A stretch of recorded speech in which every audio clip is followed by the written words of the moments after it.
हमसे प्रेम हो गया तब हम क्या करें? प्रेम करती हो इस से तुम? 5 सिर्फ किराया बांटने की हुई थी ना। औरत का दिल का चीज है ना, कभी समझ नहीं पाओगे। खरीद रही हो उनका? समझदार को इशारा काफी है।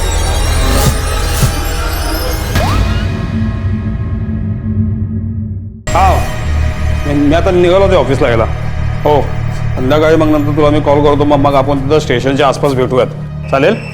Okay bye bye.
विजय बघितलं का, ये रंजीत के घर का दरवाजा कब से खुला ही है? सुबह दूध आने के टाइम से ही खुला है दरवाजा सुमन। अरे मैं आधे घंटे पहले बाजार गई ना, तब से खुला है। कहीं लॉक किए बिना कहीं चले तो नहीं गए? देखो तो। रंजीत भाऊ, रंजीत भाऊ,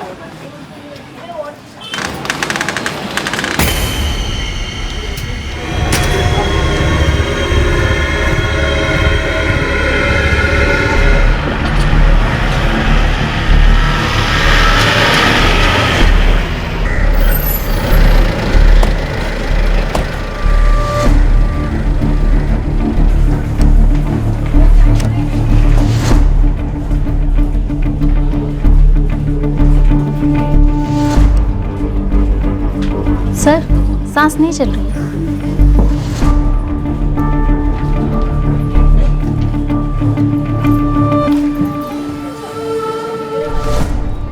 रंजीत नाम है उनका, जो यहाँ पे रहते हैं। रणजित क्या पूर्ण नाव काय त्यांचं? ते माहिती नहीं साहब, हम लोग सब रंजीत भाऊ ही के। ये लड़की कौन है? शायद उनकी मिसेस होगी साहब। शायद मतलब? हम लोग इनसे ज्यादा घुलते मिलते नहीं थे, इसलिए हमें नहीं पता। हाँ साहब, अभी 5-1 महीने पहले ही रंजीत भाऊ यहाँ रहने को आए और फिर 2-1 महीने पहले इस लेडीज को देखा यहाँ। इन दोनों में बहुत झगड़े होते थे साहब, रात रात भर आवाजें सुनाई देती थी। कभी कभी तो दिन में भी साहब।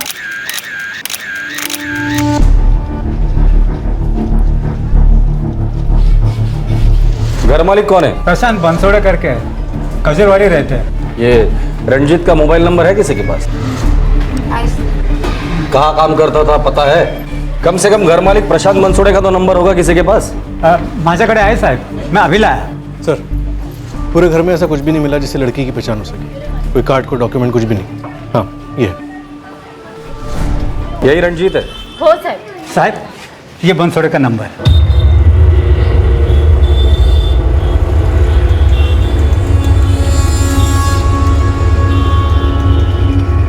हाँ हाँ सर, मेरा ही फ्लैट है और रंजीत ठाकुर को मैंने किराए पे दिया है। लफड़ा है क्या सर? आपके फ्लैट में रंजीत ठाकुर की पत्नी की डेड बॉडी मिली है। क्या बात कर रहे हो सर? और रंजीत ठाकुर तो वहाँ पे अकेला रहता था, उसकी पत्नी वत्नी नहीं थी।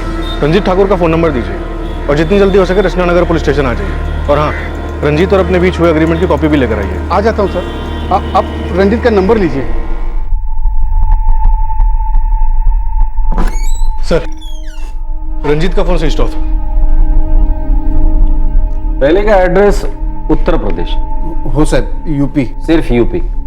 पूरा एड्रेस कहाँ है? साहब खैर संगू, मैंने वो एग्रीमेंट ठीक से पढ़ा भी नहीं है। बस 5 महीने पहले मुझसे मिला, बोला कि यूपी से आया हूँ, फैक्ट्री में काम करता हूँ, रहने के लिए जगह नहीं है, तो मैंने किराए पे दे दिया।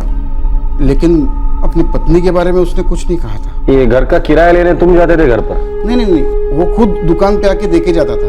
उसकी बीवी का मोबाइल या और कुछ घर पर मिला था? नहीं सर, पूरा घर छान मारा, कुछ भी नहीं मिला। एक तो ये कच्चा आधा अधूरा एग्रीमेंट बनवाते हो। किराएदार के बारे में आपको कुछ नहीं पता। आपके फ्लैट में एक औरत की लाश मिलती है, कोई कहता है कि वो रंजीत ठाकुर की बीवी है, पर किसी को ये नहीं पता कि वो है कौन। ठीक है, आप जाइए, जरूरत पड़ेगी तो दोबारा बुला लूंगा। Thank you sir. उस रंजीत की फोटो है ना हमारे पास? हाँ सर, वो लड़की के साथ वाली। इसकी कॉपीज निकालो और एरिया में जितने भी फैक्ट्रीज है सब जगह घुमाओ।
हाँ सलीम बोल। मेरे लड़के ने आपके इस रंजीत ठाकुर को स्पॉट किया है। पता?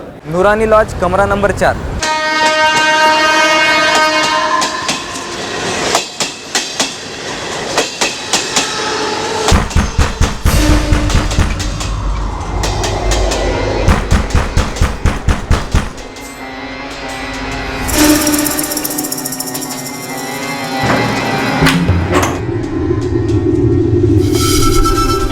रंजीत ठाकुर कहाँ भाग रहा था? आप कहीं नहीं, हम तो डर के मारे छुपे हुए थे यहाँ पर।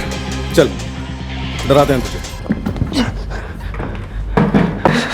साहब हमारा बात मानिए, हम सही बोल रहे हैं।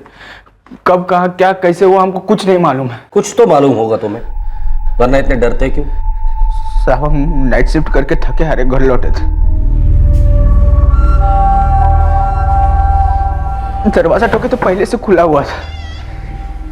तो देखे तो साहब हमारा होश ही उड़ गया। साहब जब हम वहां पहुंचे तो उसका सांस चल रहा था।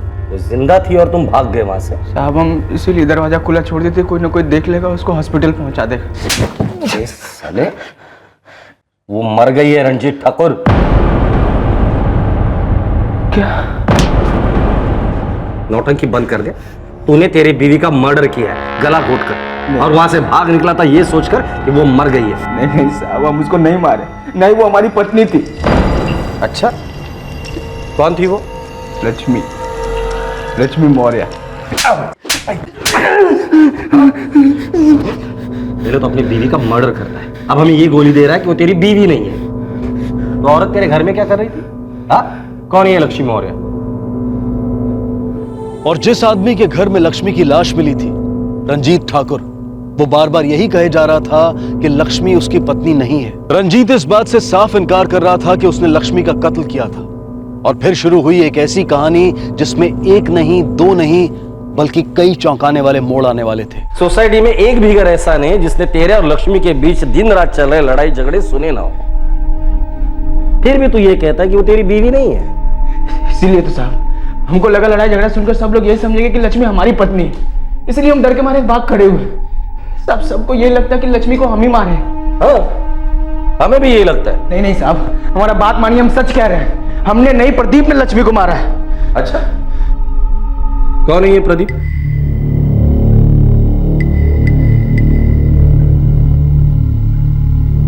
कहाँ है प्रदीप?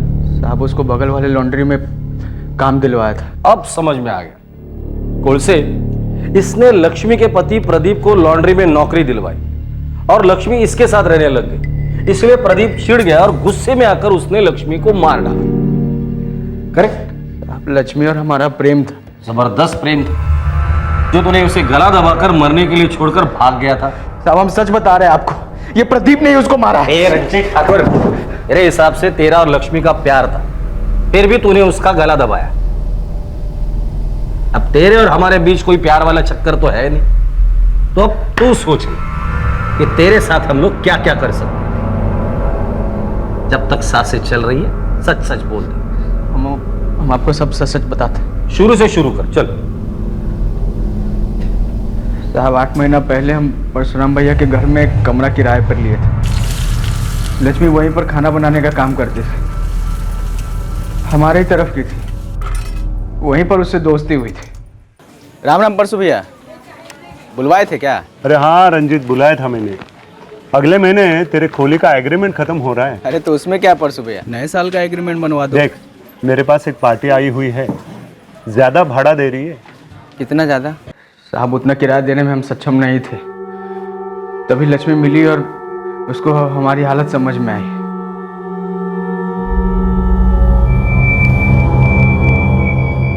आपकी चाय।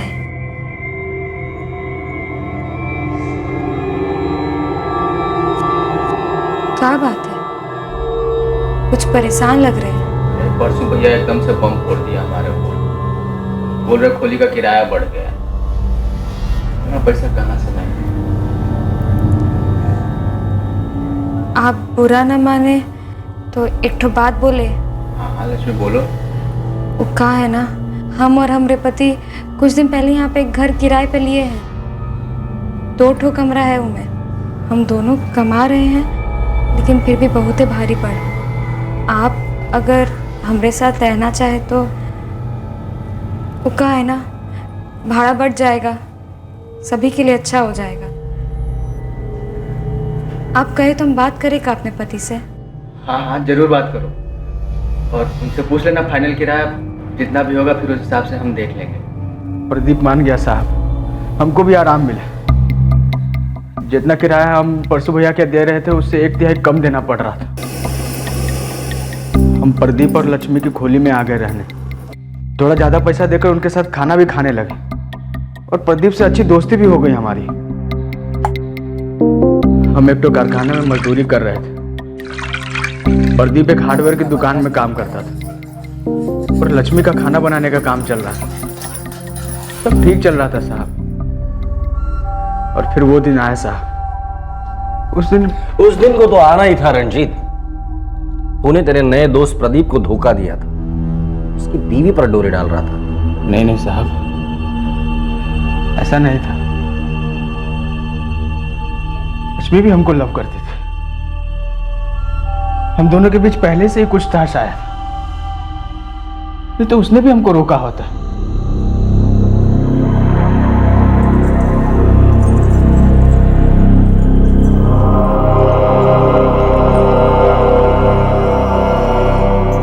इसके पहले भी हमारा बात होता था। प्रदीप के साथ वो नाखुश थे। उसको लगता था बहुत बड़ी गलती की है प्रदीप से ब्याह करके। बातों बातों में पता नहीं कब हम दोनों बहुत ही करीब आ गए।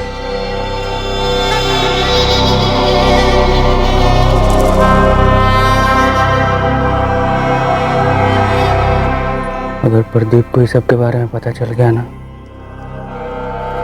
हमारा दोस्ती तो खराब हो ही जाएगा। हमको घर से बाहर भी निकाल देगा। प्रदीप और हमारी शादी भी खत्म हो जाएगी, लेकिन हमको रत्ती भर भी फर्क नहीं पड़ेगा। रंजीत, हम तुमसे प्रेम करते हैं, बहुत ज्यादा प्रेम करते हैं। और तुम?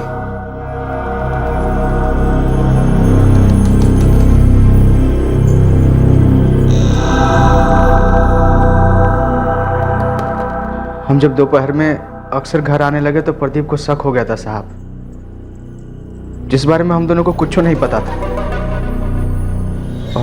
और फिर एक दोपहर को हमको रंगे हाथों पकड़ लिया।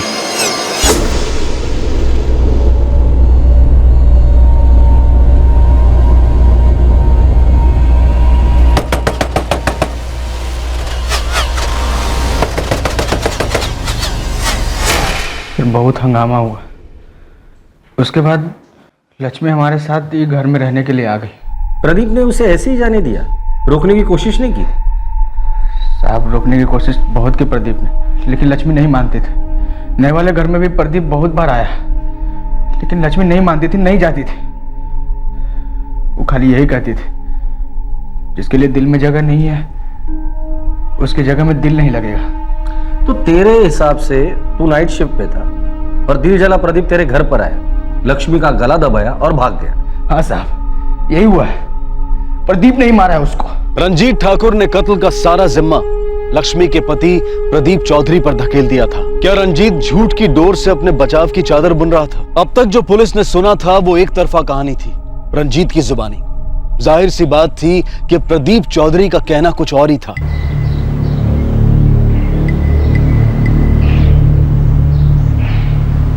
वो देखो साहब, वो आ गया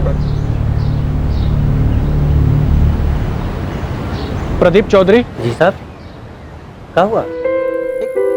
प्रदीप, तुम्हारे बिना हमारा मन कैसे लगेगा? और तुम्हारा मन लग जाएगा हमरे बिना वहाँ? हमारा मन कैसे लगेगा हुआ? मेरा मन तो तुम्हारे में लगा है ना। तो फिर हम क्या करें प्रदीप, तुम ही बता दो। देखो लक्ष्मी, ये गांव में रहकर हम दोनों का साथ रहना ना के बराबर है। और जो अगर भाग भाग के शादी कर लिए तो भी लोग पकड़ के पीपल के पेड़ पे लटका देंगे। हम क्या कहते हैं, लटकाने दो। साथ जी नहीं सकते तो क्या हुआ, साथ मर तो सकते हैं ना। ना प्रदीप, हम कोई मरना वरना तनी को पसंद ना है, और हम छोटी जाति के हैं, तो इनमें हमारी क्या गलती?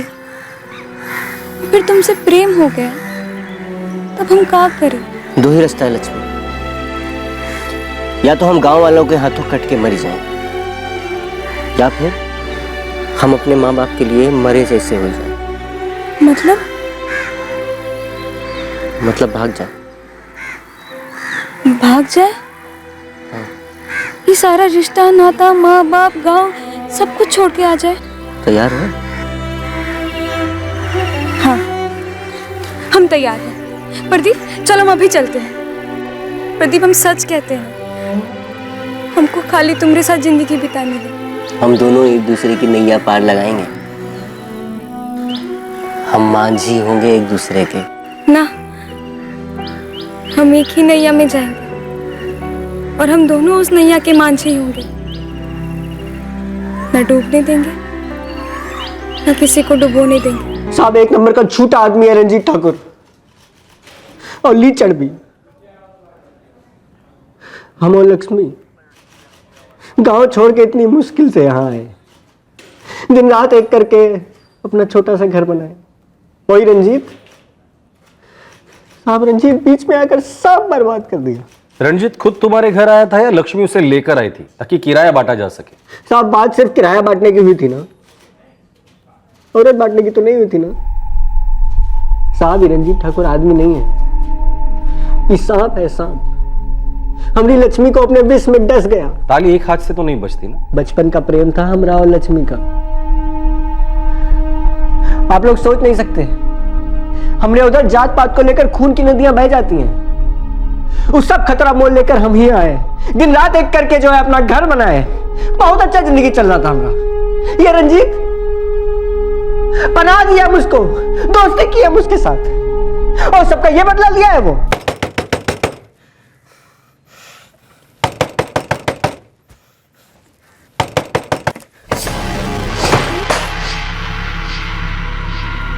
वाह रंजीत, वाह वाह, बहुत बढ़िया खेल खेले यार तुम, हैं?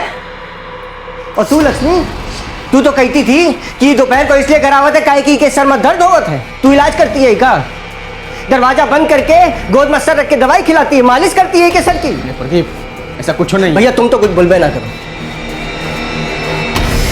देखो अब तक जो हो गया उनके बारे में हम कुछ नहीं कर सकते, लेकिन हाँ आगे से ऐसा नहीं होगा। भैया तुम अपना सामान वामान बांधो और निकलो यहाँ से, हो गया तुम्हारा बस। प्रदीप हमारी बात सुनो ना एक बार। क्या कहोगी तुम? प्रेम करती हो तुम? और तू बहरा है का? तू का सुनाई नहीं देता है कुछ? अपना सामान उठाओ, निकलो यहाँ से, वरना हमारा हाथ उठेगा और की बार रुकेगा नहीं। कूच के रख देंगे तुमको, हम बता रहे हैं। निकलो, चलो। हमको लगा रंजितवा को भगा के सब ठीक हो जाएगा, पर हम भूल गए थे कुछ बीमारी ऐसा होता है जो टाइम के साथ और फैलता जाता है, और ई रंजीत नाम का बीमारी हमारी लक्ष्मी को लग चुका था। हम सोचे शहर बदल देते हैं, शायद उसका मन भी बदल जाए, पर बदल सिर्फ एक ही चीज रहा था साहब, हालात। पहले बदतर, फिर बद से बदतर।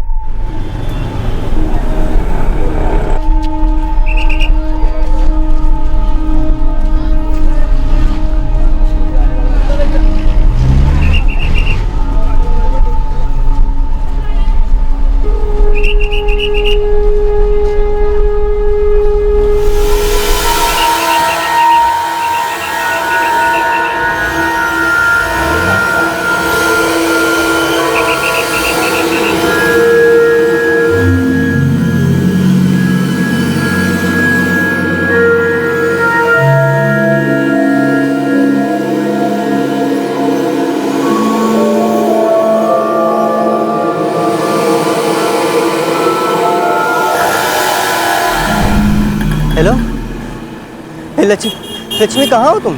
हमको तुम्हारे संग नहीं रहना है। भाई कैसी बात कर रही हो लक्ष्मी?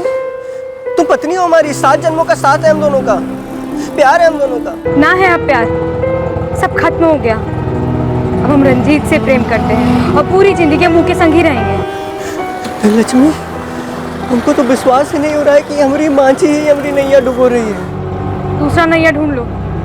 तुमको पता है हमको डूबना पसंद नहीं है। और हाँ प्रदीप, जहाँ रहो खुश रहो। जिंदगी की नाव से हमको बाहर फेंक दिया साहब। हम तो सोचे थे हम दोनों एक दूसरे के मांझी होंगे, जीवन एक साथ पार लगाएंगे। वो एक बार ये भी नहीं सोची कि उसके बिना हम जिएंगे या मरेंगे। साहब हम तो दिन रात यही सोच में डूबे रहते थे कि वो हमारी लक्ष्मी है भी कि नहीं। उसके बाद तुमने कभी लक्ष्मी को कांटेक्ट नहीं किया?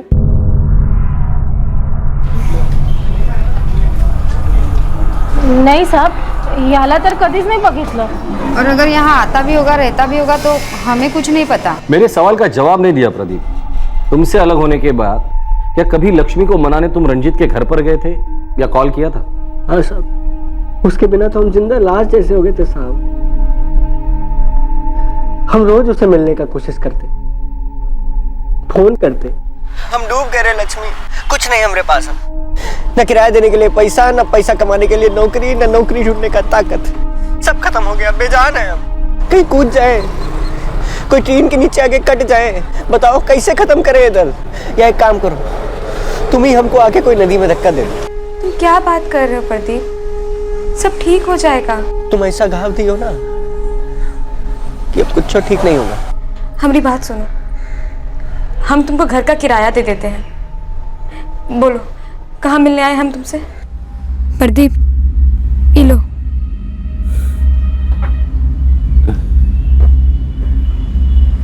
खरीद रही हो उनका? उनको लगता है ये पैसा लेके हम तुम्हारी जिंदगी से चले जाएंगे। प्रदीप तुम अपनी जिंदगी से खुद दूर हो रहे हो। लौट जाओ, ऐसे बर्बाद नहीं करते अपनी जिंदगी। खोली पे जाओ, काम धंधा करो, मन लगेगा। कौन सी खोली पे चले जाएं? वो खोली पे चले जाएं, जहां हम तुम साथ जिंदगी बिताने का सपना देखे थे। तुम थी तो खोली घर थी। तुम्हारे बिना ऐसा लगता है जैसे ईटा पत्थर बिछाया हुआ है बस। ये लक्ष्मी, तुम बस एक बार कह दो ये सब कुछ झूठ है, बुरे सपने जैसा है। साला खुशी खुशी मान लेंगे। तुमको याद है हम दोनों कैसे कनकगंज का मेले में जाते थे, चॉकलेट खरीदते थे, झूले पर झूलते थे और फिर चुपके चुपके जाते थे तालाब पे। कितना अच्छा लगता था। याद है नहीं याद है? ये लक्ष्मी, हम दोनों साथ भाग के आए थे ना यहाँ। 1 साल हुआ है पर ऐसा लगता है जैसे पिछले जन्म का बात हो। से पिछला जन्म ही समझो प्रदीप, जो बीत चुका है वो हमसे नहीं हो पाएगा, और तुमसे हो जाएगा तो तुम हमारी आंखों में देखकर एक बार कहो, देखो आंखों में, कहो कि तुम हमको पूरी तरह भुला चुकी। देखो आंखों में देखकर बात करो, सामने कोनो फर्क नहीं पड़ा साहब। वो कमीना का पकड़ बहुत मजबूत था हमारी लक्ष्मी। हमको मालूम था वो हमको भुला नहीं पाएगी। प्यार था उनके दिल में, पर ये रंजीत जो है ये उस पर जादू कर दिया था साहब।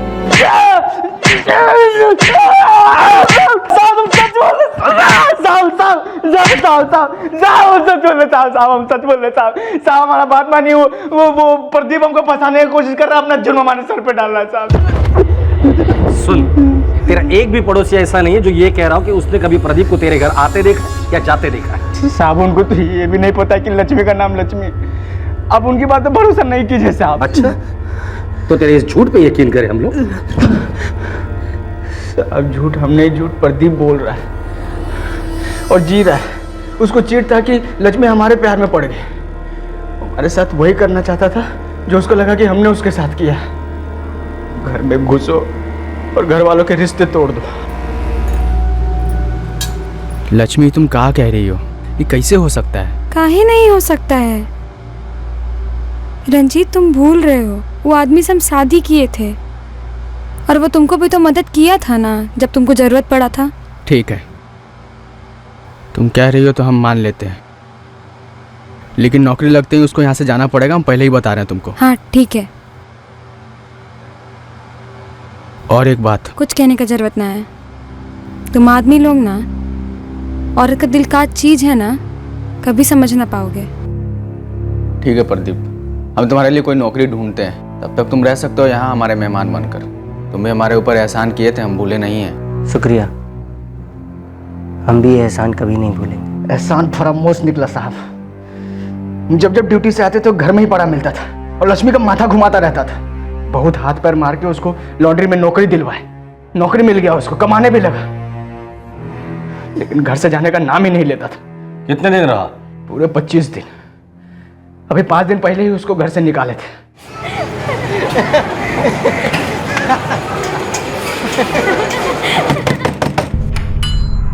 अरे आवा आवा भैया, रंजीत आवा। कौन है? अरे तोरा आदमी है, घर का मालिक है, रंजीत ठाकुर है, और कौन? लॉन्ड्री का मालिक को मिला था हमको रास्ता पर, कह रहा था 1 हफ्ता में दूसरी बार छुट्टी मार दी हो तुम। लेकिन उस ससुरा तुमको ही नहीं बताया होगा कि पिछले 4 दिन हम 16-16 घंटा काम किए कुत्ता जैसा। रंजीत, तुमरी भी चाय चढ़ाई देखा? हाँ, हमरी भी चाय चढ़ा दो, और आज आखिरी बार हम दोनों के लिए चाय चढ़ेगी। कल से इस घर में सिर्फ हमारे लिए ही चाय चढ़ेगी। क्या बात है? हमारे मेहमान का ना दिन भर गया है, ये अपना बोरिया बिस्तर समेट के निकल रहे हैं यहाँ से। ये भैया रंजीत, ये लक्ष्मी तुम, ये हमारी बात समझ में नहीं आ रहा तुमको? हैं? जो बोल दिए ना तो बोल दिए। चल सामान उठा अपना और निकल यहाँ से। लौट के कभी आना मत यहाँ पर, निकल। साहब आप उनकी बात का भरोसा मत कीजिए। पड़ोसी जो बोल रहा हो पत्थर का लकीर तो नहीं हो सकता है ना। ये प्रदीप हमारे घर पर लगभग 25 दिन रहा था और लक्ष्मी को हमसे दूर करने का कोशिश करता रहा था, इसलिए हम उसको घर से बाहर फेंक दिए। और वो लौट आया और उसने लक्ष्मी को मार डाला, जिससे वो इतना प्यार करता था, जो उसकी बीवी थी। लक्ष्मी उसको छोड़ चुकी थी, मनी मन हमको अपना पति मानते थे। उनको दर्द देने के लिए, हमको फंसाने के लिए प्रदीप ने लक्ष्मी को मारा है। साहब लक्ष्मी के लिए हम अपना घर छोड़ दिए, गांव छोड़ दिए, कभी कोई दूसरी लड़की की तरफ आंख उठाए तक के नहीं देखे। सर वो जानती हमने तुमने हमसे झूठ क्यों कहा? तुम रंजीत के घर पे रह रहे थे और रंजीत ने तुम्हें घर से इसलिए बाहर निकाला क्योंकि लक्ष्मी को फिर से जीतने की तुम कोशिश कर रहे थे। फिर से?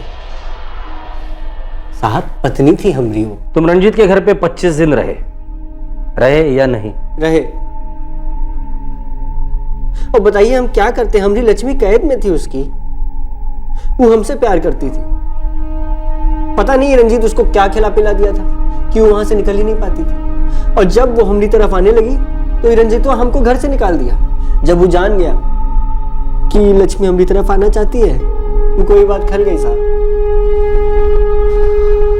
वो हमारी लक्ष्मी का मर्डर कर दिया। कुल से अजीब केस है। एक औरत का मर्डर हुआ है, पति और प्रेमी दोनों एक दूसरे को अपनी अपनी प्रेम कहानी का विलन बता रहे हैं और हमारे पास दोनों के खिलाफ कोई सबूत नहीं है। घर से लक्ष्मी का मोबाइल नहीं मिला, लेकिन नंबर मिला है। उसके फोन रिकॉर्ड्स निकलवाते, शायद रिकॉर्ड से पता चले कौन सच्चा और कौन झूठा। रिकॉर्ड्स निकलो, लेकिन मुझे डाउट है कि रिकॉर्ड से कुछ मिलेगा। वैसे मुझे लगता है ये दोनों थोड़ा सच और ज्यादा झूठ बोल रहे हैं। अब हमें तय करना है कि किसका सच भारी है और किसका झूठ हल्का।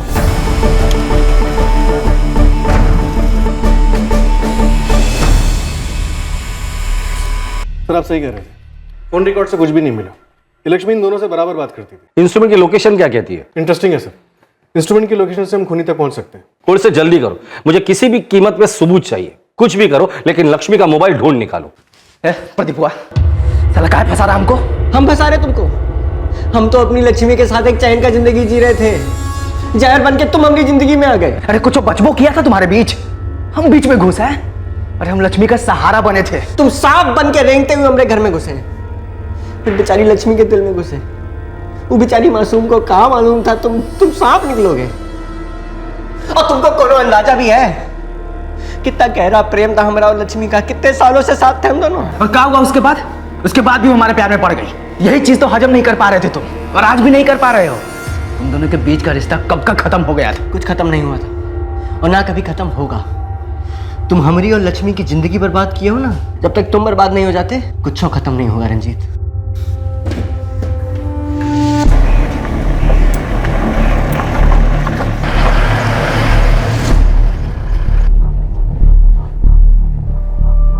खोली के मालिक को बुलाओ।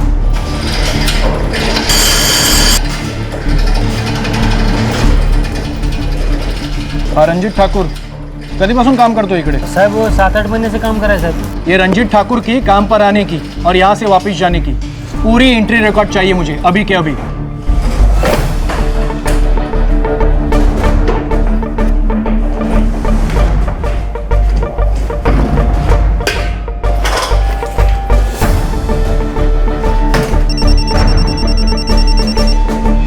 ठाकुर से बोलो, कुछ मिला? लगता है अब हम मुजरिम को तोड़ सकते हैं।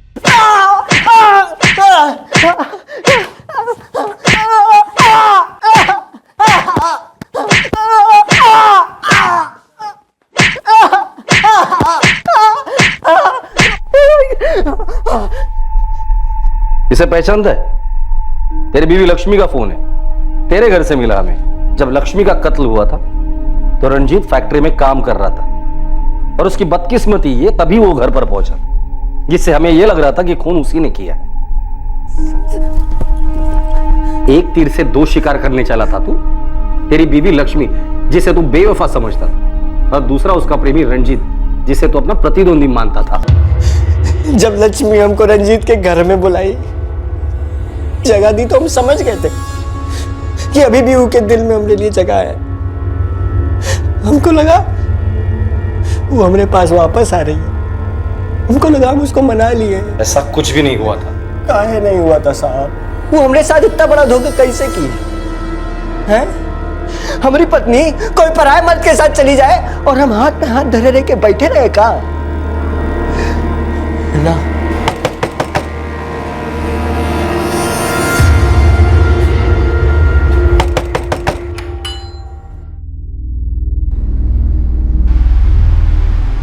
प्रदीप, अब तुम जाओ यहाँ से। रंजीत का आने का वक्त हो गया है, जाओ।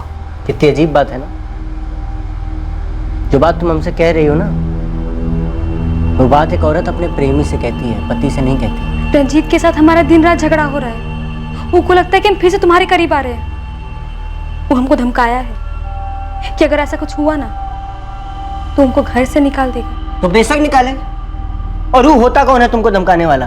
तुम हमारी पत्नी हो, अर्धांगिनी हो हमारी तुम। लक्ष्मी, हम तुम्हारे घर लौटने का दिन रात पागलों की तरह इंतजार कर रहे हैं। सब कुछ बुला के आ जाओ, हम लोग नए सिरे से जिंदगी शुरू करेंगे। तुमको समझ में नहीं आ रहा है, हम तुम्हारे पास लौटना नहीं चाहते। हम रंजीत से प्रेम करते हैं और बहुत प्रेम करते हैं। अरे पत्नी हो तुम हमारी। तुम शादी का बात कर रहे हो? हाँ, वो शादी भी कौन शादी थी का? एक दूसरे को माला पहनाए, सिंदूर लगाए, हो गया। और तुम कभी कोशिश भी किए एक अच्छा पति बनने का? तो हम अब कोशिश करेंगे, पूरा कोशिश करेंगे। हम दोनों ढंग से शादी करेंगे। हमको तुममें कोनो दिलचस्पी नहीं है और हमें जबरदस्ती मत करो तुम। जबरदस्ती? हम क्या तुम्हारे साथ जबरदस्ती? एक तो तुम्हारे वास्ते हम अपना घर बार, बिरादरी में हुक्का पानी, गांव अम्मा सब छोड़ कर यहाँ आ गए। तुमको मालूम भी है एक छोटी जात की छोकरी के साथ शादी करने का क्या मतलब हुआ था? मालूम है तुमको क्या हाल होगा जब हमारा गांव जाएंगे? तब काट देंगे हमको सब। जबरदस्ती तुम की हमरे साथ चिपक गई। एकदम सही कहे तुम।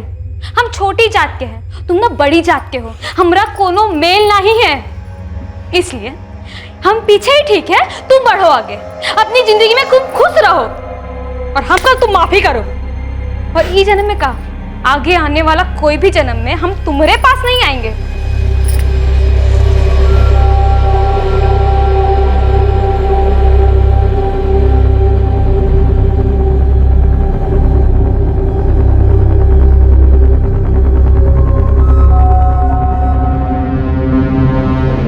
उस दिन जब हम वहां से निकले तो हम रास्ते में रंजीत को देखे।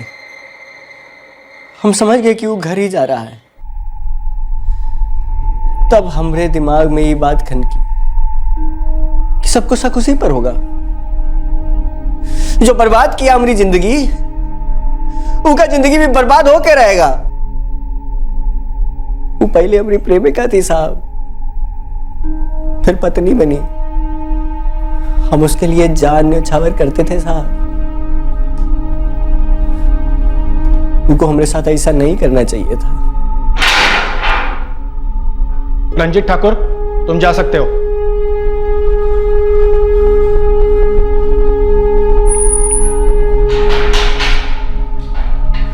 प्रदीप,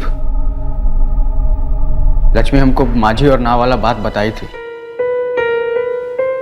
तुम समझे काहे नहीं? उसको तुम्हारी नाव में बैठना ही नहीं था। हमने दिल को ठंडक पहुंची है कि तुम्हारी नाव में भी नहीं बैठी। लक्ष्मी एक अच्छी मांझी थी। तुम्हारे नाव में एक खोट था, तुम्हारे ही नाव में बहुत बड़ा छेद था। वो नाव में पानी भरेगा, तुम धीरे धीरे डूबते जाओगे।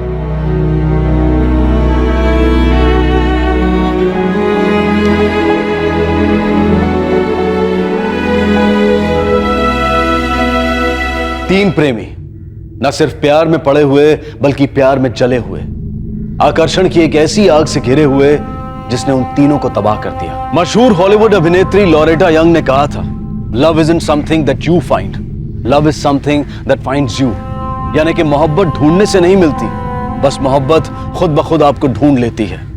लेकिन जब ये मोहब्बत अलविदा कहे तब प्रेमी करें तो क्या करें? प्रेमियों के बर्ताव पर नैतिक टिप्पणियां करना उचित नहीं। मोहब्बत वाकई लोगों को दीवाना बना देती है, लेकिन अगर ये दीवानगी जुर्म की नाव पर सवार हो जाए और उस नाव को आगे बढ़ाने के लिए कत्ल को अपना चप्पू, अपनी पतवार बना ले, तो या तो ये नाव डूबती है या फिर एक ही मंजिल पर आ पहुंचती है, जो है कानून का घाट। इस कहानी में लक्ष्मी को भी दोषी मानना आसान है, शायद स्वाभाविक भी। वो प्रदीप के प्रेम में थी और दोनों काफी जोखिम उठाकर शहर भाग आए थे, घर बसाया था।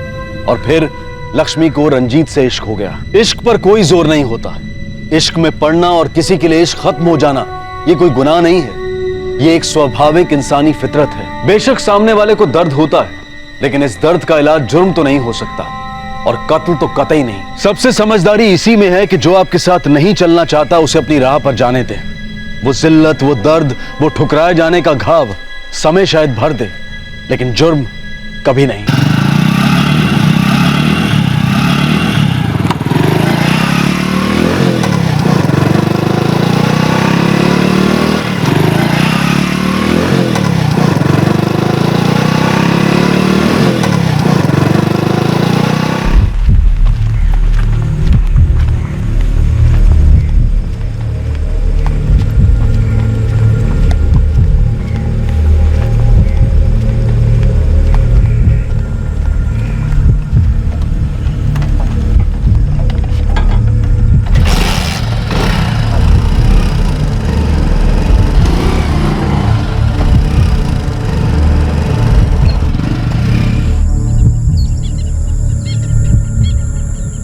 नितिन चिलम बरोबर. अरे घाई कसली है, पहले दारू का नशा तो चढ़ने दे, फिर चिलम फूकते. तुझा फोन दे जरा. मेरे फोन की बैटरी डाउन है. तेरी डाउन है तो मेरी पूरी मर गई है यार. इतने जल्दी में बुलाया तूने, चार्ज भी करने नहीं दिया. पूरा डेढ़ है देख. चल ना, कोई वांदा नहीं, मैं एक फोन करके आता हूँ. हाँ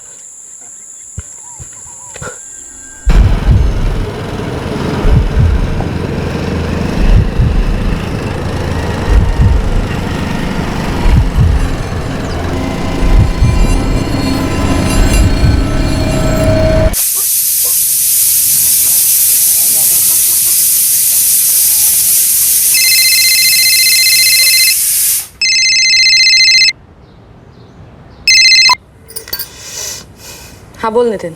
मनोज साथ है मेरे. मार दो उसे. फिर से एक बार सोच लो वैशाली, दोस्त है मेरा. पण माझा दुश्मन. जास्त विचार नको करू. मारून टाक त्याला. ठीक है.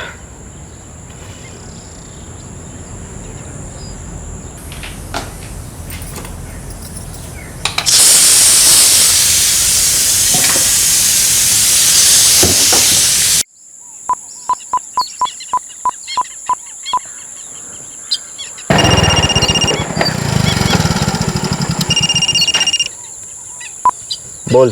कुठे पोहोचलास? 5 मिनिट दूर हूँ. जल्दी है.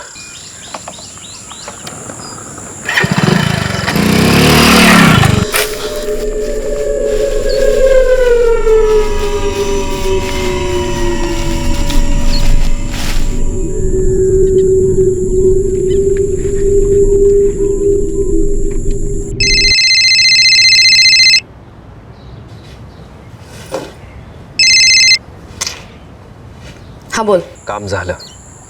बर.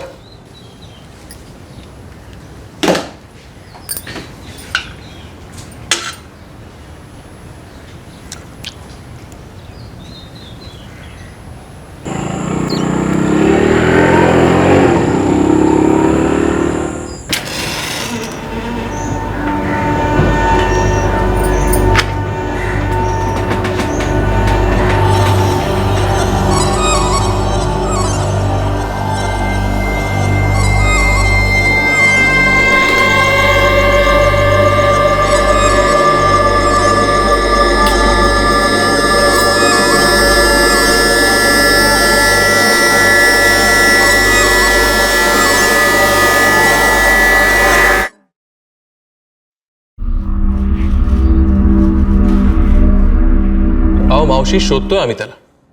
देखिए फोन रिकॉर्ड के हिसाब से 14 सितंबर को मनोज आप ही के काशीबाई चौल में था और उसके बाद से उसका फोन बंद आ रहा है.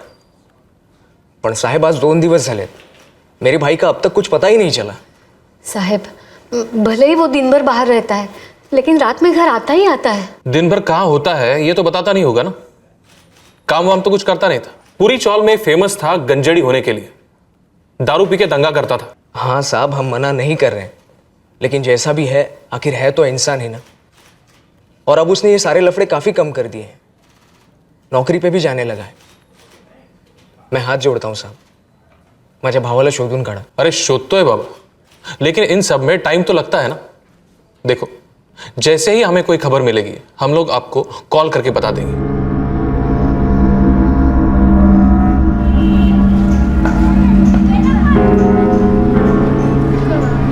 क्या कभी किसी को पता चलने वाला था कि मनोज साल्वे के साथ क्या हुआ था और क्यों हुआ था?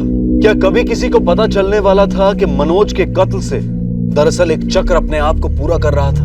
दरअसल मनोज साल्वे के मर्डर के बारे में तब सवाल उठे और जवाब भी मिले जब एक दूसरा केस अपना चक्र पूरा कर रहा था. ये अनिल कस्बे मर्डर केस की सुनवाई अगले महीने की 24 को होगी. प्रोसिक्यूटर वाडेकर, पुलिस को इन्फॉर्म करो कि सारे अक्यूज्ड और विटनेसेस को 24 अक्टूबर को कोर्ट में पेश करें. Okay sir.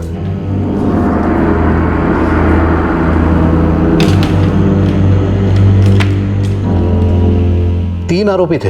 हो साहेब, शेखर मेश्राम, मुजीब शेख आणि मनोज साल्वे. ये फाइल क्राइम ब्रांच को भेज दो और इंस्पेक्टर संदीप चिखलेकर से कहो कि 24 अक्टूबर को अनिल कस्बे केस की हियरिंग शुरू होने वाली है. सारे एक्यूज को इन्फॉर्म करे और ये भी देखे कि कोई एक्यूज्ड विटनेस पर दबाव तो नहीं डाल रहा है। सॉरी सर, एक बात पूछनी थी। अनिल कस्बे केस के इन्वेस्टिगेटिंग ऑफिसर तो तारदूर पुलिस स्टेशन के पीआई शिरके थे। हाँ मुझे मालूम है, लेकिन शिरके अभी छुट्टी पर है, तब तक संदीप चिखलेकर ही ये केस संभालेंगे। समझ ला सर।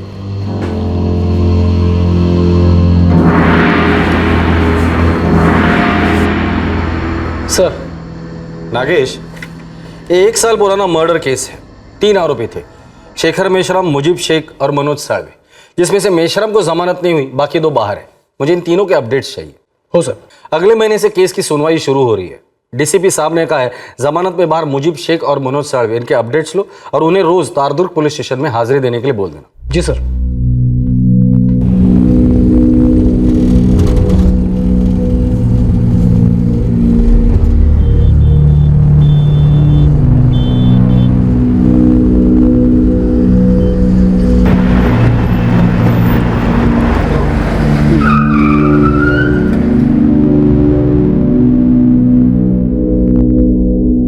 Barrack number 4। हाँ, बेल नहीं हुई उसकी।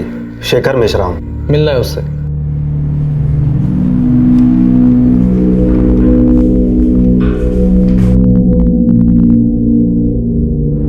ठीक है, लेके जाओ सर। 1 मिनट साहब, क्या बात है? मेरी जमानत होने वाली है क्या? ना, तेरा केस ट्रायल पे आ रहा है, तैयार रहना। साहब मेरी बेल करवा दो ना साहब। वो दोनों तो टांग दे गए। वो मुजीब और मनोज एक बार मिलने तक नहीं आए साहब। तो खुद होके मिल गया था ना उनसे मर्डर करने, तब समझना चाहिए था इस जुर्म की दुनिया में कोई किसी का नहीं होता। साहब सुनो ना साहब।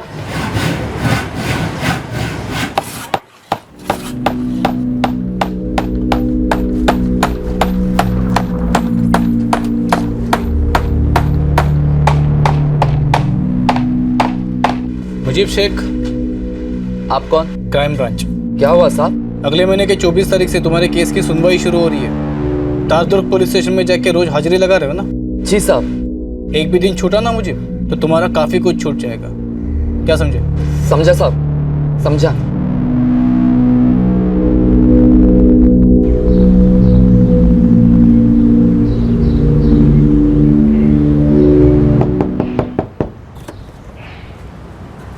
जी मनोज साळवे ये रहता? हाँ, आप? Crime branch. मिल गया मनोज? कहाँ गया मनोज? साहब यही तो मैं रोज पुलिस स्टेशन जाके पूछती हूँ, लेकिन कोई कुछ कहता ही नहीं, बताता ही नहीं मेरा लड़का कहाँ है। आपके बेटे को पुलिस ढूंढ रही है। देखिए, अगले महीने मनोज के केस की सुनवाई है। उसे बोलो तारदुर्ग पुलिस स्टेशन में जाके रोज हाजिरी लगाए। अगर नहीं गया ना तो उसकी हालत बहुत खराब हो जाएगी। हालत तो आमची खराब है साहब। पिछले 2 हफ्तों से मनोज का कोई पता नहीं। पता नहीं क्या हो गया है मेरे बेटे को। लेकिन गुप्ते, उसका फोन 2 हफ्ते से ऑफ है। आप लोगों को और कोई भी सुराग नहीं मिला? डिटेल सारी निकाली थी नागेश। ये मनोज होटल में वेटर का काम करता है। 1 नंबर का गंजेड़ी और बेवड़ा इंसान है। कहाँ नहीं ढूंढा उसे, लगता है फरार हो गया कहीं। फरार है तो खोद दो पूरा इलाका और उसका इतिहास भी, घसीट कर लेकर इस मनोज को। सिर्फ 3 हफ्ते है हमारे पास।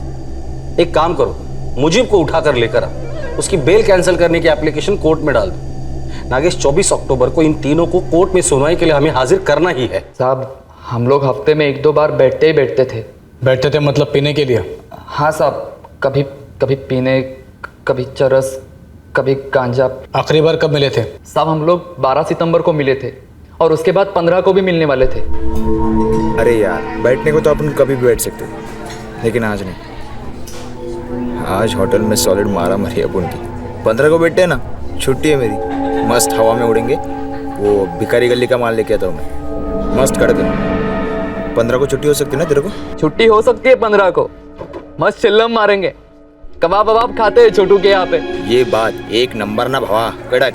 15 सितंबर को मैंने उसको कॉल किया था साहब, पर उसने अपना फोन स्विच ऑफ कर रखा था। 10-15 कॉल मारे मैंने, फिर उसके घर पर चला गया तो उसकी अम्मी बोली कि 14 तारीख को घर पर लौटा ही नहीं। साहब उन्होंने पुलिस कंप्लेंट भी की है, उसके बाद कोई खबर नहीं। इसके अलावा मुझे कुछ भी मालूम नहीं साहब। मेरे को क्या मालूम साहब, मैंने बताया ना आपको, उनकी जमानत होने के बाद में एक बार थोबड़ा भी नहीं दिखाया उन्होंने मुझे। मनोज साल्वे और मुजीब शेख, आप लोगों की जमानत हो गई है, चलो। मनोज, तेरे आई ने पैसे दिए और मुझे तेरे अब्बा ने। साला मेरे माँ बाप के पास तो खाने तलक के पैसे नहीं है यार। तुम लोग बाहर जाके मुझे छुड़ाओगे ना यहाँ से? अरे ये क्या पूछने की बात है शिखर, बस 2-4 दिन इधर आराम से काट तू, हम लोग छुड़वाएंगे ना तेरे को। क्या मुझे? और नहीं तो क्या, चल बे। हाँ चल।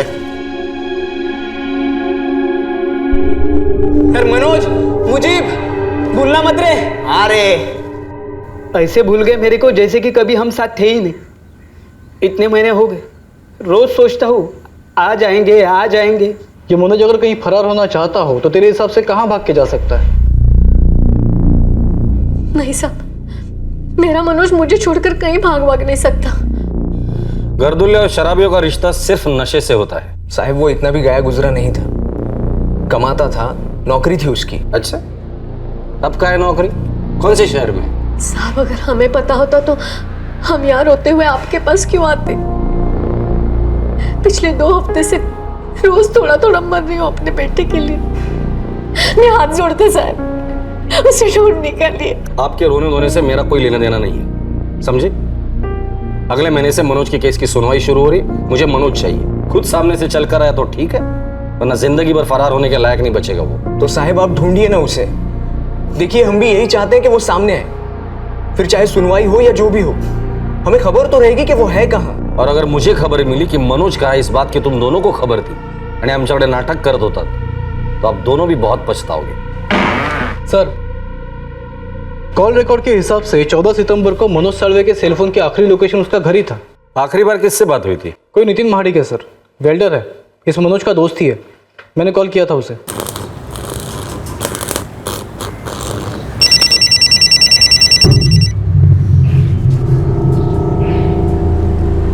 हेलो, इस नितिन महाडिक को अभी के अभी बुलवाया है मैंने।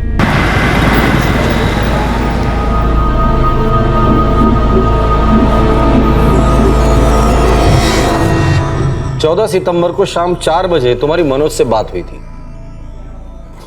हो साहब, वो मैंने उसे 5,000 रुपये उधारी दिए थे, मेरी पगार एडवांस लेकर। उसने बोला दे देगा, पर उसके बाद उसका फ़ोन ऑफ आ रहा था, घर पर भी नहीं था।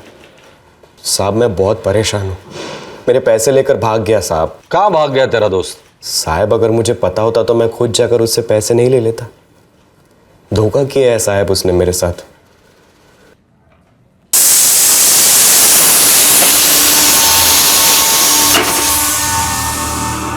ठीक है, जाओ। Bye bye bye. हात पकड कर त्याचा, सोडू नको।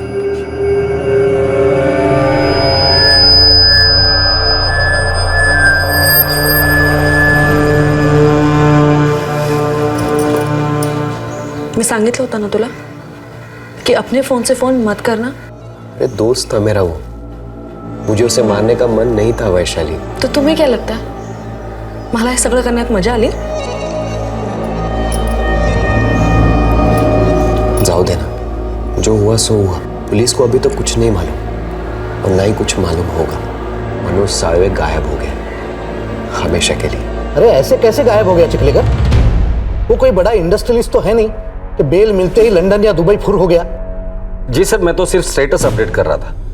सर मनोज 23 तारीख तक मेरी कस्टडी में होगा और 24 तारीख को कोर्ट में सुनवाई के लिए मैं उसे हाजिर करूंगा। मुझे तुम पर पूरा कॉन्फिडेंस है चिखलेकर, ये मनोज साळवे किसी भी हाल में मिलना चाहिए। जी सर। इस मुजीब के हलक में उंगली डालो, जरूर कुछ ना कुछ तो उगलेगा। Yes sir. और हाँ, मनोज की माँ और भाई इन पर 24 घंटे नजर रख। नागेश, जिस मर्डर केस में ये तीनों आरोपी है उसकी चार्जशीट को पढ़ते हैं, शायद उसमें नक्शा होगा इस चर्सी के बिल का। जो सीधे रास्ते पर चल रहा है, ईमानदारी से 2 पैसे कमाने के लिए हाथ पैर मार रहा है, उसकी कोई परवाह नहीं है। लेकिन जो साला तेरी रत्ती पर भी परवाह नहीं करता, उससे तूने सिर पे बिठा के रखा है। राजा बेटा है ना तेरा वो परवाह करे ना करे, मैं उसकी परवाह करना कैसे छोड़ सकती हूँ? अरे आई है मेरी त्याची। तू तो आई है उसकी, लेकिन वो तेरा बेटा नहीं है आई। अरे बचपन से सिर्फ तकलीफ दी है उसने तुझे और मुझे भी। साला गांजे की चिलम में सारे रिश्ते नाते फूंक डाले उसने। अब भी पड़ा होगा किसी गर्दुल्ले के अड्डे पर, जाओ जाकर देखो। लेकिन बिना बोले ये कहाँ भाग गया होगा? चिलम बोल के पी थी उसने, हाँ? शराब बोल के पी थी। साला वो मर्डर बोल के किया था जो अब बताकर भागेगा। जरूर उसे किसी ने फंसाया होगा। अरे आई आई, अपनी आंखों से ये पट्टी कब उतारेगी तू? उसके मर्डर केस की सुनवाई है कुछ दिनों में, पता है उसे। इस बार लंबा अंदर जाएगा वो, कम से कम 10-15 साल। इसीलिए अंडरग्राउंड हुआ है तेरा लाडला।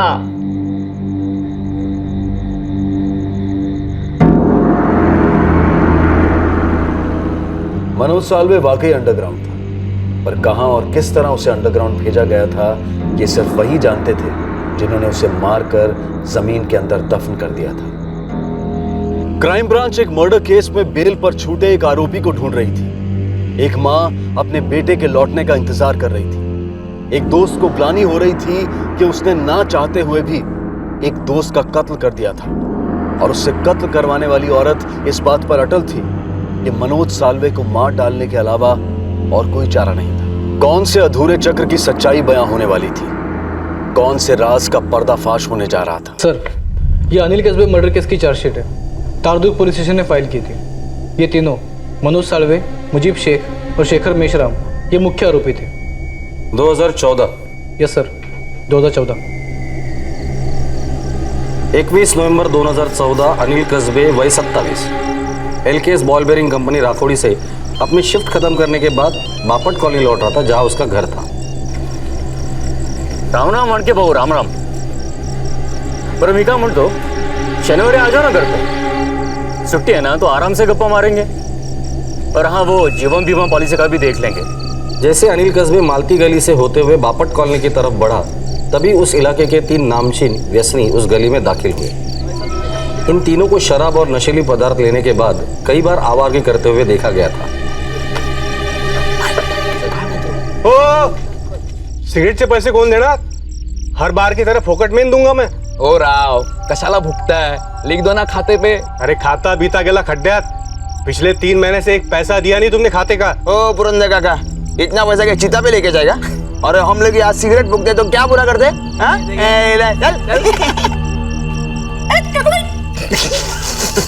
मनोज, शेखर बघा रे, संत मानुस, सीधा काम से घर, मेहनत की कमाई अपने बीवी के पैरों पर रखने वाला संत आदमी। रोज यहाँ से जाते वक्त फोन पे फुसफुस फुसफुस चालू रहता साले का। कोई रंबा उर्वशी मेनका होंगे साले के खोपचे में। ए चल, उसकी मोबाइल वाला आइटम देखते। Hello darling, what is the name baby? काय नाटक है? मेरा फोन दो। फोन काट दिया। अरे शर्मा नहीं? ले फोन। अरे फोन दो मेरा। ले बोल ले। अरे क्या कर रही है? ले देखो, मैं पुलिस में शिकायत करूंगा तुम्हारी। बच्चा भड़क गया, अभी तो फोन देना पड़ेगा। ले ले ले ना, अभी ले ले।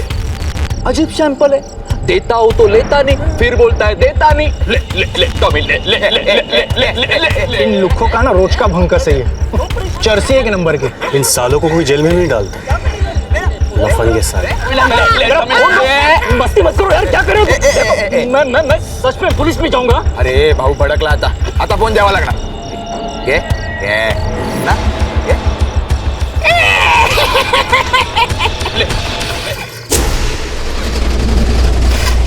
तो मेरा फोन दो, नहीं तो तुम्हें भी लाफा दूंगा मैं लास्ट टाइम बोल रहा हूँ, मेरा फोन दो। भला मारलस तू? आरोपी मनोज साल्वे, मुजीब शेख और शेखर मेश्राम को हमने ताबड़तोब उनके घरों से अटक कर ली।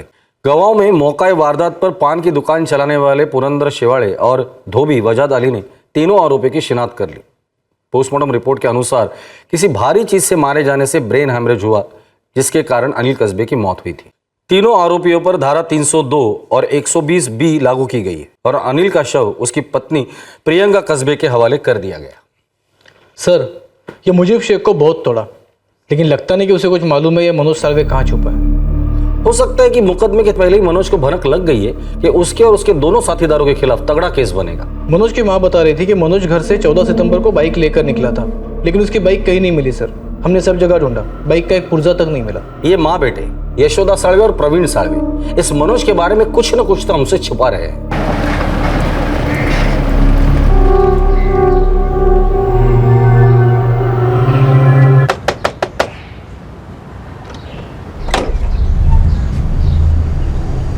मनोज को कहां छुपा कर रखा है? मैं उसे कहां छुपा के रखूंगी साहब?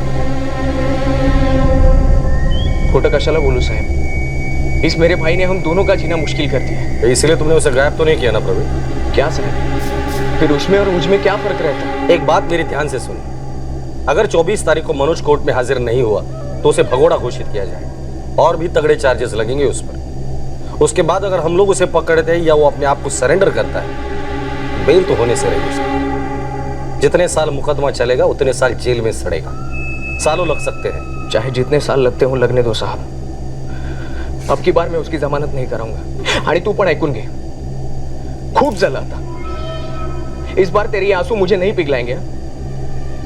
मैं अब थक चुका हूं, बस। नागेश जी सर, हमारे जितने भी खबरी है सबको काम पे लगा दो। शहर के जितने भी चरसी और गर्दुले सबको उठाओ, सबके मोबाइल जब्त करो, हर एक नंबर घुमाओ। मुझे किसी भी हालत में ये मनोज चाहिए। जी सर। जाहिर सी बात थी कि सारी कोशिशों के बावजूद क्राइम ब्रांच ना मनोज साल्वे को खोज पाई थी और ना ही उसकी बाइक को। उन्हें जरा सा भी अंदाजा नहीं था कि उनके टारगेट को कई दिनों पहले कत्ल करके दफना दिया गया था, बाइक समेत। दूसरी तरफ सुनवाई की तारीख आई, मनोज को भगोड़ा घोषित किया गया और कुछ महीने और बीत गए। सॉरी सर, हमसे जो हो सकता था वो सब हमने किया। इस मनोज साल्वे के डिटेल्स सारे स्टेट में भी भेजे थे और कहीं से कोई रिप्लाई नहीं। 125 करोड़ लोगों का देश है हमारा, 29 राज्य, 7 यूनियन टेरिटरीज। अगर कोई छुपना चाहे तो स्कोप काफी बड़ा है। जी सर, फिर भी फील तो होता ही है ना, एक शराबी और चरसी आदमी को हम ढूंढ नहीं पाए। ये इसलिए भी हो सकता है चिकलिकर कि शायद हम ऐसे एक आदमी को ढूंढ रहे हैं जो अब है ही नहीं। मतलब सर? मेरा मतलब है कि ये मनोज साल्वे खुद से होकर गायब नहीं हुआ है, गायब कराया गया है।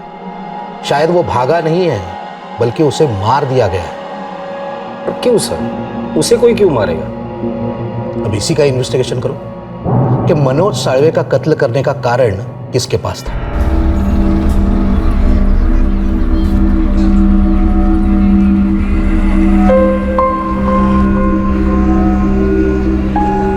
कशी आहेस वैशाली?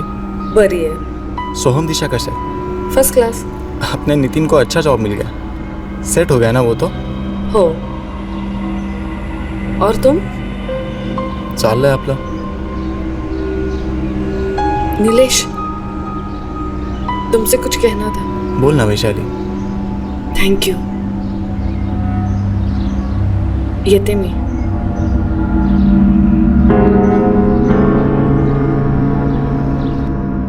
नागेश, डीसीपी सर को लगता है कि मनोज जिंदा ही नहीं है। हमने इस एंगल के बारे में सोचा ही नहीं, पर ऐसा हो भी तो सकता है। जी सर। प्रियंका कस्बे मृत अनिल कस्बे की बीवी, बापट कॉलोनी का एड्रेस है। बदला सर, अपने पति के कत्ल का बदला।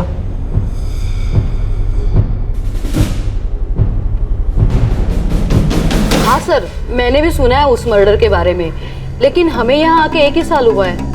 या पुराने लोगों में से कोई है जो उसके बारे में बता सकता है? हाँ, वो उषा ताई है ना, वो आपको सब बताएगी। अगदी देवासारखा माणूस होता बघा, मगर उन लड़कों ने बड़ी बहरेमे से मार डाला उसको। उसकी बीवी प्रियंका कहाँ है?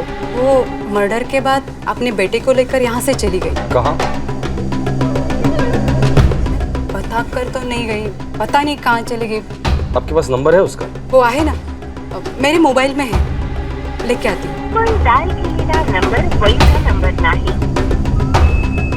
सर, ये नंबर एग्जिस्ट नहीं कर रहा। मोबाइल सर्विस प्रोवाइडर को कांटेक्ट करो और इस नंबर के पुराने डिटेल्स निकालो, शायद कुछ लीड मिल जाए। जी सर। और हाँ, IMEI नंबर भी मंगाओ। हो सकता है प्रियंका ने नंबर चेंज किया हो, पर इंस्ट्रूमेंट शायद वही हो। सर, IMEI नंबर ट्रैकिंग पे डाल दिया है, लेकिन कॉल रिकॉर्ड से एक अच्छी लीड मिली है। कौन है? कोई अरविंद खरे, गिफ्ट शॉप चलाता है। ये प्रियंका कस्बे इसके यहाँ पे काम करती थी। हस्बैंड के ऑफ होने के बाद वो अकेली पड़ गई थी, 4 साल का बच्चा भी संभाल रही थी, इसलिए यहाँ के पगार में उसका कुछ हो नहीं रहा था। अब प्रियंका कहाँ है, कुछ पता है?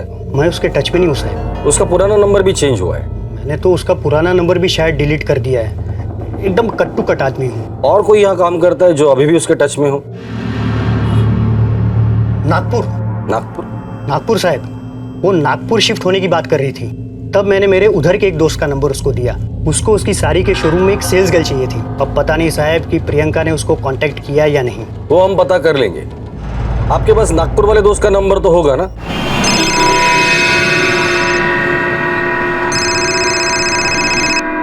हेलो। नासिक क्राइम ब्रांच से पीएसआई नागेश बोल रहा हूँ। प्रियंका कस्बे काम करती है वहाँ? जी बिल्कुल करती है। बात कराओ आपकी? जी नहीं, उसे मत बताना कि हमने फ़ोन किया था। ठीक है जी। अभी के लिए आप मुझे प्रियंका का मोबाइल नंबर दीजिए।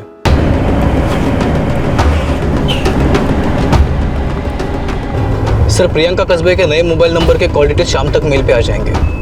पहले मिलते हैं उसे फेस टू फेस, देखते हैं कितनी देर तक आंखों में आंखें डालकर बात करती है और कब आंखें चुराती है। मनोज साळवे नाम है उसका। ये नाम सुना था पुलिस के मुंह से। वो उन तीनों में से एक है ना? जी, मनोज को जमानत मिल चुकी है। क्या ये बात आपको पता है? नहीं पता सर, और जानकर भी मैं क्या करती। आखिर दर्द से किसी को जमानत मिलती है क्या? बिल्कुल सही कहा आपने, तकलीफ से भी कहाँ जमानत मिलती है। वैसे इतने छोटे बच्चे को लेकर यहाँ अकेली काफी मुश्किल हुआ होगा ना? कोई रहता है क्या यहाँ आपका? नहीं, यहाँ कोई नहीं रहता। तो आपका बेटा कहाँ रहता है? जब अनिल को मार दिया गया था तब मेरा बेटा सिर्फ 4 साल का था। मैं अकेले यहाँ नागपुर में उसकी देखभाल नहीं कर पाती थी, इसीलिए मैंने उसे नासिक में छोड़ दिया, मेरी ननद के पास। नासिक में कहाँ? वो MK रोड के पीछे ऋषिकुल कॉलोनी है, वहां रहती है। वैशाली महाडिक नाम है उनका। वैशाली महाडिक, वैशाली महाडिक। नागेश, मनोज का वो दोस्त जिसे मनोज को 5,000 रुपए लौटाने थे, जिसने 14 सितंबर को मनोज के साथ आखिरी बार फोन पे बात की थी। मैंने उसे 5,000 रुपए उधारी दिए थे, मेरे पैसे लेकर भाग गया साहब। नितिन महाडिक। वैशाली महाडिक? नितिन महाडिक। सर, कनेक्शन बन रहा है? हो भी सकता है, ऐसे भी हो सकता है कि सिर्फ सर ने मैच कर रहे हो। एक काम करो, खबरियों को काम पे लगा दो, नितिन महाडिक की पूरी कुंडली निकालो।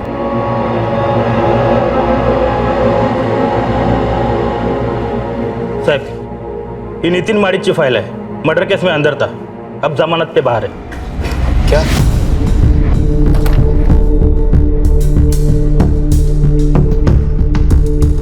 सर, मैंने अंजेवाड़ जेल के साथ कंफर्म किया है। ये नितिन महाडिक मनोज साळवे, मुजीब शेख और शेखर मेश्राम के साथ ही बराक नंबर 4 में था।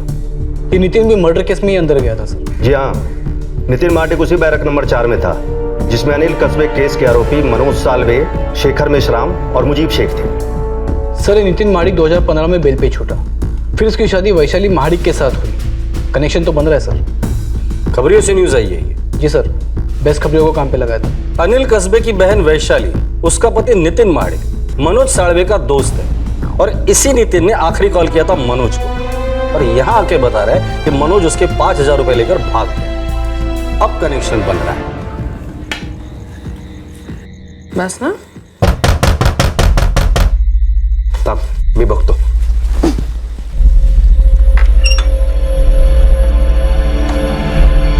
जी सर, आप इस वक्त? बुरा वक्त पूछकर कब से आने लगा नितिन महाडिक? बराक नंबर 4 अंजेवाड़ जेल। काय झालं साहेब? हुआ तो बहुत कुछ है, अब सिर्फ पता ये करना है क्या इत्तेफाक था और क्या साजिश थी। साहब, लक बाय चांस हुआ है। मनोज तो मेरा बहुत अच्छा दोस्त है, अब मैं आपको कैसे बताऊं? सीधे सीधे बता दे, वरना बुलवाऊंगा। देखो, हमें यकीन तो नहीं, लेकिन शक है कि मनोज साळवे अब जिंदा नहीं है, और उससे भी गहरा शक ये है कि तुम दोनों को पता है कि उसके साथ क्या हुआ, कब हुआ, कैसे हुआ और क्यों हुआ। शायद तुम दोनों को सब कुछ पता है। अरे साहब, मैंने बोला ना, मुझे मनोज के बारे में कुछ भी नहीं मालूम। ऊपर से वो मेरे 5,000 रुपए लेकर भाग गया है। बोल गोविंद, क्या स्टोरी है इस वैशाली की? साहब, ये वैशाली का पति 5 साल पहले मर गए, उससे उसको एक बेटी है दिशा। वैशाली का भाई अनिल कस्बे, उसने वैशाली को संभाला और दिशा को भी बड़ी करने में काफी मदद की, और फिर अनिल का मर्डर हो गया। तब ये वैशाली का अफेयर नीलेश परब से हुआ। साहब, ये नीलेश वैशाली से शादी करने वाला था, लेकिन वैशाली को दूसरा हीरो मिल गया, मतलब ये नितिन महाडिक। साहब, ये नितिन वैशाली के पहले पति का दोस्त है। ये मनोज साळवे के मर्डर की क्या खबर है तेरे पास गोविंद? वैसे कोई डायरेक्ट खबर नहीं है, लेकिन एक बात है, ये जो नीलेश है वो नितिन का भी दोस्त है और वैशाली के भी टच में, मतलब ये सब एक दूसरे से मिलते रहते हैं। अरे नहीं साहब, लक बाय चांस हुआ है कि हम लोग एक दूसरे से जुड़े हुए हैं। कसम से बोल रहा हूँ, हमें नहीं पता कि मनोज कहाँ है।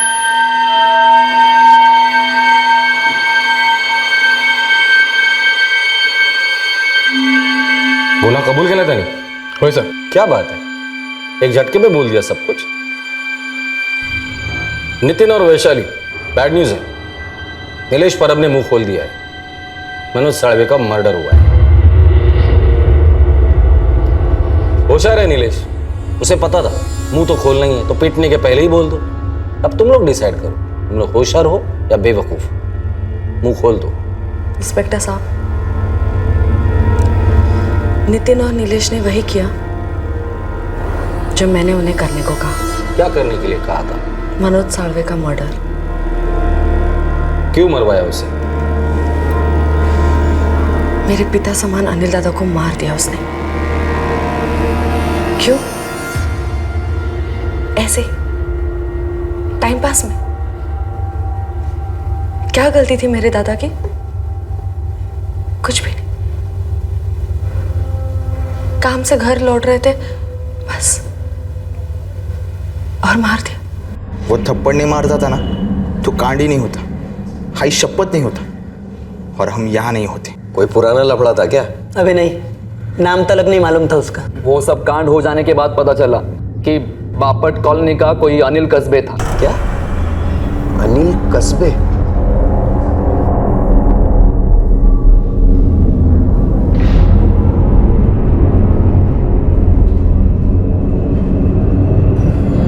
काय रे, काय झालं?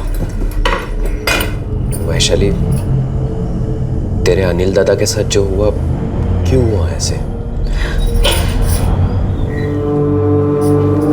माहित नहीं रे.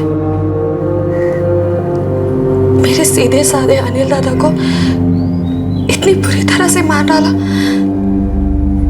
क्यों? क्या मिला उन्हें मेरे अनिल दादा को मारकर? वैशाली, मैंने तेरे से एक बात छुपाई है. मैं जब जेल में था, वो तीनों भी जेल में थे जिन्होंने अनिल दादा का मर्डर किया. हम लोग एक ही बारात में थे. बहुत अच्छी दोस्ती हो गई थी हमारी. क्या? होगा. और जिसने अनिल दादा को पत्थर मार के मार दिया, वो मनोज सालवे. उसकी और मेरी बहुत अच्छी दोस्ती बन गई है. ये इत्तेफाक नहीं था साहब, साजिश थी. मेरी नहीं, मेरे तकदीर की. तकदीर ने ही मुझे यह मौका दिया. मेरे दरवाजे पर दस्तक दी. बोली कि ये ले वैशाली, तुझे एक मौका दे रही, ले ले अपने भाई की मौत का बदला, पूरा कर दे अधूरा चक्र. मेरा शिकार मनोज साळवे बेल पर छूटा था,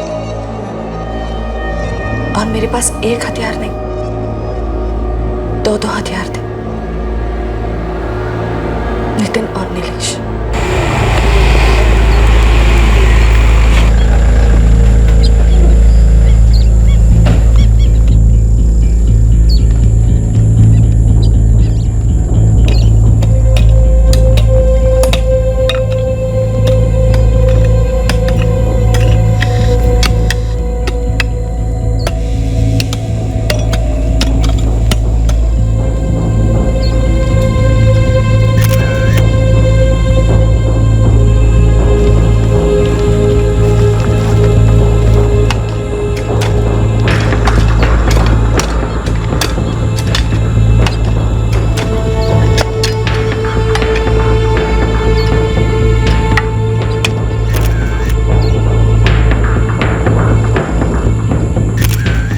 नहीं आला मनोज, नहीं मालूम वो कहाँ है.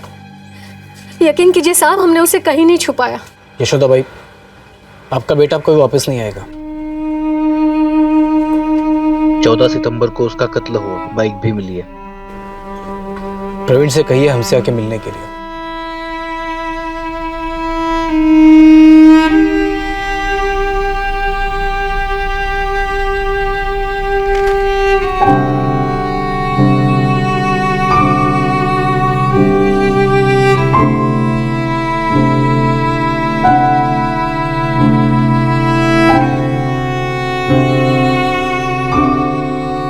ये चक्र पूरा करना जरूरी था बहनी. रोक नहीं पाई मैं अपने आप को. अनिल दादा मेरे लिए मेरे पापा से भी बढ़कर थे। तुम्हारे अनिल दादा मेरे लिए और सोहम के लिए सब कुछ थे वैशाली। जैसे जैसे दिशा के लिए तुम सब कुछ थी।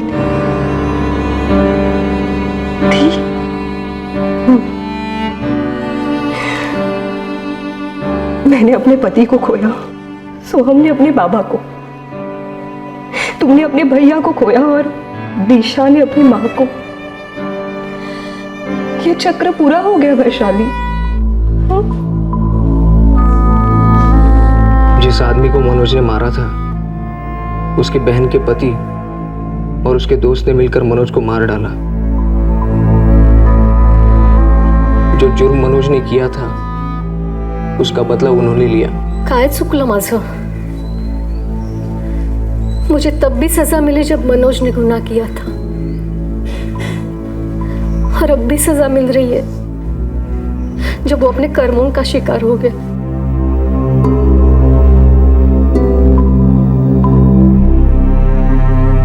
न्याय हर पीड़ित का अधिकार है, पर क्या प्रतिशोध न्याय हो सकता है? क्या प्रतिशोध उस चक्र को पूरा कर सकता है जो जुर्म से मिली हुई पीड़ा को मिटा सके? जी नहीं, बिल्कुल नहीं। प्रतिशोध अपने साथ नई पीड़ाएं लाता है और अन्याय का सिलसिला बढ़ता जाता है। मुजरिमों को सजा देने के लिए कानून और सिर्फ कानून सक्षम है, पर जुर्म से मिले हुए दर्द से जायज तरीके से निपटने के लिए हम सबका सक्षम होना जरूरी है। शोक और मातम कानून की दहलीज में रहकर ही मनाया जा सकता है, साथ ही साथ संतुलन की दहलीज भी पार नहीं की जा सकती। बदले का जुनून कभी सुकून नहीं दे सकता। वैशाली की बेटी अब प्रियंका के साथ नागपुर में रहती है, जहां प्रियंका अब अपने बेटे सोहम को भी संभाल रही है। वैशाली नितिन और नीलेश पर आईपीसी की धारा 302 के तहत हत्या के लिए, धारा 201 के तहत सबूत मिटाने के लिए, धारा 364 के तहत कत्ल के इरादे से बंदी बनाने के लिए और धारा 34 के तहत कॉमन इंटेंशन के चार्जेस लगाए गए हैं। तीनों फिलहाल जुडिशियल कस्टडी में हैं। कल रात आपसे फिर मुलाकात होगी एक नए केस के साथ सीआईडी के एपिसोड के बाद। तब तक सुरक्षित रहें, सतर्क रहें और देखते रहें क्राइम पेट्रोल सतर्क। सबक एक को सीख हम सबको। जय हिंद। इस तरह के और भी एपिसोड देखने के लिए हमारे चैनल को सब्सक्राइब करें और बेल आइकन दबाना ना भूलें।